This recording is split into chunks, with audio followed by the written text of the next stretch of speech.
Siyempre, pagdating ng 18 years old o mga 18 to 20, medyo mahirap na tumangkad, di ba? Kasi nag-close na yung mga growth plates natin. Pero magbibigay pa rin tayo ng tips mula bata, teenagers, ano gagawin para tumangkad. Pero pag edad 20, 30, 40, meron pa rin paraan na medyo may stretch mo itong mga cartilage dito, yung mga buto-buto na medyo mas maganda para tumangkad konti. Tapos pagdating ng edad 50 pataas, ang nangyayari lumiliit na tayo pumapandak. So ang tips natin doon, paano hindi lumiit? Let's say, pinanganak ka, 5'5 ang height mo. Pagdating mo ng 60, 70 years old, hindi ka na 5'5, mabawasan ng 3 inches, maging 5'2 na lang. So pag may edad na, paano na lang hindi lumiit? Pero basically, more height ang gusto natin. Yan. Siyempre, bata, kahit mga may edad din, kailangan natin ito, itlog. Okay? Ang itlog, lalo na sa bata, 1 egg in a day. May protina, may vitamins. Yan, may vitamin D. Kailangan yan para sa buto. So, 1 egg a day pwede sa bata. Very healthy. Dapat siyempre, kompleto yung pagkain mo. Healthy lifestyle, complete food. Pag healthy food, kompleto yung mga kailangan ng buto natin para mag-form. Pero basically, ito yung mga vitamins and minerals na kailangan ng buto natin. Vitamin D, yan ang mga vitamin D. Konti lang pagkain may vitamin D, isda, itlog, keso, yan Yan ang may vitamin D. So, kailangan yan para ma-absorb yung phosphorus and calcium. Vitamin D sa araw din, pwede rin magpa-araw konti, lalo na kung bata ka pa. So, very important yan. Basically, ang mura lang yung itlog dyan. Vitamin B1, kailangan din for growth, digestion, kailangan yan para sa blood supply ng katawan natin. Nakikita to sa rice, peanuts, pork, soybeans. Yan. Mga beans, maraming vitamin B1. Mga gulay natin, meron din yan. So, vitamin D, vitamin B1, vitamin B2, riboflavin, kailangan din to. Ayan, mga isda, egg pa rin, konting karne, konting manok, egg white, turkey breast, yan. Para sa balat, para sa buhok, para sa nails. Green leafy vegetables, maraming vitamin B1 at B2 rin. Pwede yan sa buto. Vitamin C, syempre, antioxidant, pampalakas ng immune system, para hindi magkasakit itong mga citrus fruits natin. Very important yan. Calcium at phosphorus, di ba? Para sa buto, pampatigas ng buto Pag malambot yung buto, baka ma-fracture, di ba? Lalo magkakaproblema. So, dairy products talaga, calcium. Pwede rin mga soy milk, pwede rin mga mani, almonds, peanuts, cheese, lahat yan, meron yan. Ayan, Phosphorus, meron din yan sa isda, sa peanuts. Dairy products, tsaka mga gulay-gulay natin, marami ding, may calcium din yan. Ito yung mga gulay na importante. Tingnan natin, Kangkong, spinach, green leafy, yan, maraming calcium, vitamin B, maraming fiber. Turnip, Doc Lisa? Singkamas. Okra, pwede rin. Beans, nasabi ko na yung beans, di ba? Napakaganda. Green peas, broccoli, cauliflower, may vitamin K, Brussels sprouts, tsaka bok choy. Parang mga pechay natin yan, kailangan natin yan. So, yan ang kailangan mong ingredient habang bata ka, kahit may edad, para at least matibay ang buto natin, maganda ang blood flow. Nga, pinakita ko na sa inyo. So, bukod sa pagkain, kailangan din may exercise. Yung mga bata, mas maganda yan nung nagtatatalon-talon.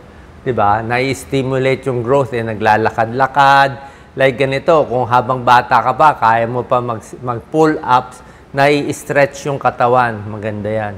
Kahit ilang seconds. Yan ang magandang exercise sa mga bata. Tulog. Very important. Kaya nga may kasabihan, di ba? Pag child star, medyo hindi matangkad ang child star. Bakit? Kasi nga, siyempre, maraming TV shows, maraming guesting, laging puyat pag bata. Walang growth hormones. Kulang ang growth hormones. Kaya dapat mahaba ang tulog ng bata. Kaya mga batang laging puyat, laging nagse-cellphone, pumapandak. Ayan, Children, 9 to 10 hours sleep. Adolescent, 8 to 9 hours. Teens, 15 to 17, at least 8 hours. Yan, natulog lang, tumangkad na siya. Pwede yan. Other exercise, swimming, cycling, maganda lumuluwag For flexibility kasi, mas flexible yung mga buto natin, mas flexible yung katawan, hindi siya naiipit. Hindi siya. Pag nag-tighten yung muscle natin, parang nahihila, pumapandak tayo. So, yan ang mga exercise na maganda. Exercise, ayan 30 minutes, kung ano man gusto nyo. Healthy bones, para tumaas. Habang kaya pa. Maraming tubig. Okay? Hindi pwede dehydrated. Maraming tubig, 8 to 10 glasses, para gumana yung mga selula ng katawan. Bawas alak, bawas kape, bawas sigarilyo, at iba pa. How to increase your height? Ayan proper sleep, water, sunlight, vitamin D, gatas, itlog. Yan, bago matulog, height in progress. Simple lang, posture. Kung titignan nyo to, tignan nyo lang itsura Marami sa atin, kahit ako, kuba ako di ba? May time kuba. So, oras na magkuba kang ganito, nawalan siya ng 2 inches, dumiretso lang kayo, tatangkad na diretso lang talaga Dapat aware Kasi pag ganito, titigas na yung muscle mo. Hindi ka na makakadiretso. Masasanay na, may ipit na yan. Pag diniretso mo, mag-i-spasm na yan. So, sanayan. Parang mga military, di ba? Talagang, tapos chin up din. Ganyan, chin up. Pag nakayuko, mas pandak. Dapat ganito. The 2 fingers dito, double chin. Ganyan, Atras mo. Marami kasi forward neck, nakakapandak. Ganyan, atras mo na. Yan, tapos diretso, pampatangkad yan. Minsan, 1 inch tinatangkad yan Huwag magpataba. Mas mataba, mas pandak, mas mabigat. Okay? Mas naiipit ang tiyan, ang likod, sa taba. Hindi ka makastretch dahil yung bilbil ang nag-iipit. Diba? Hindi mo maabot paa mo dahil sa bilbil. So, nakakapandak din pag mataba. Ito, maganda na. Exercises para tumakad. Higa lang, Parang ganyan, taas lang yung kamay, Para ka ano tawag dito? Nag-iinat sa umaga. Ayan, Pilit mo ibaba yung daliri mo sa paa. I-try nyo to. Kahit anong height nyo, kahit wala pang 5 feet, kahit 4'8" lang kayo, yung paa nyo, pilit nyo ibaba. Kamay nyo, pilit nyo itaas. Kung gusto mo, may humila dito, may humila konti. Pilit pahabain, nai-stretch yan. Saan lumuluwag? Sa likod Ang spine natin, pag lumuwag, maganda. Kaya nga po, pagising sa umaga, mas matangkad ka. Kasi nga, relax yung spine naghiwalay. Pero, pag hapon na, gabi na, buong araw ka na, bumagsak ka na, pumanda ka na. Sukatin mo. Pagising mo sa umaga, siguro 1/4 inch higher ka. Yan.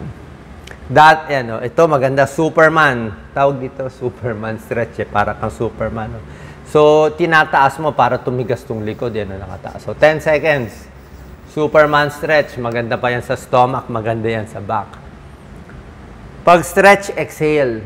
Exhale tayo. Yan. Ito mahirap to, pull up Yung mga kaya mag-pull up, ako hindi ko kaya to. Ito na lang tayo. Chin tuck. Chin tuck na lang tayo. Ito na lang kaya ko. Ito kaya ko. Ito hindi ko kaya. Delikado. Ayan. Meron ding mga sakit na nakakapandak. Baka may thyroid problem. Baka may ibang syndrome. Kulang sa growth hormones. Papacheck tayo sa doktor. Baka may lahi kayo na kumatangkad naman parents mo tapos hindi ka matangkad. So baka may diferensya. Ito, may problema sa spine. Tulad na sinabi ko, ayan depende sa kurba. Kurba, baka may scoliosis. Kaya kailangan exercise para dumiretso. Lahat ng anything na tabingi ang likod, scoliosis, kyphosis, whatever, nakakapandak siya. Tumatanda. Sinabi ko sa inyo, di ba? Age 50, 60, 70, ang goal natin, wag lang lumiit. Kung dito, height mo, 5'1". Baka dito, 4'8" ka na lang. Di ba? Tingnan mo, lolo-lola natin. Paliit ng paliit. Paano? Rumurupok. Humihina yung mga dito, yung mga nakadikit, kaya bumabagsak, tapos nakukuba pa. Yun ang nangyayari. Humihina. Spine. Lugot. Okay, spine. Ito pinakamaganda. Ako, lagi kami nagpapamassage ni Doc Lisa. Dapat marunong yun nagmamassage. Huwag sobra, huwag kulang. Sobrang massage, baka mapilay ka. Pag kulang naman, walang epekto ito. Nililinis between the spine. No? May muscle yan between. Nililinis. No? Niluluwag. Nakita niyo. Pag niluwag yan, kakamassage natin, Doc Lisa, parang tumangkad nga ako almost 1 inch. Dati, 5'7" and a half ako. Dati, 5'8" ako. Tapos bumaba ng mga 5'7" and a half. Nung kaka-massage from 5'7" and a half, 5'8" and a half ako, tumaas, kakaluwag. Naluluwag yan, no? Pag naluwag niya, kasi yung muscle, pag tumigas yan, iipitin niya, nakita niyo may space. Pag sumikip yan, mawawala ang space, didikit ka. Ayan, no? Yan lang, pampatangkad yan. Yan. Buo hanggang dito sa may puwetan, hanggang sa leeg. Cat and camel. Stretch, yan, no? Cat and camel. Baba, taas, niluluwag mo rin, no? Niluluwag mo to. Side view, ito twisting, para din sa likod. Medyo mahirap to kung mataba ka. Dahan-dahan lang, may tulong din yan. Finally, itong mga stretches, ito paatras, oh, hyperextend, oh. Ano? Hyperextend. Pero usually, minamasahe muna bago magawa. Neck stretch, pampatangkad. Dito rin, oh, pampatangkad. Mga stretch natin. Ano. Lahat yan. Tapos, pwede mo imagine yung ulo mo nakatali, merong kable na sa taas na hinihila ulo mo pataas. Isipin mo parang may lobo na inaakyat yung ulo mo. Ayan, parang tumatangkad ka mag-isa.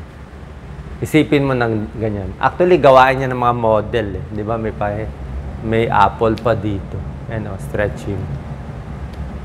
Tingnan niyo yung mga stretch. Kamay, Doc Lisa. Ito. Ayan, stretch. Hinga malalim.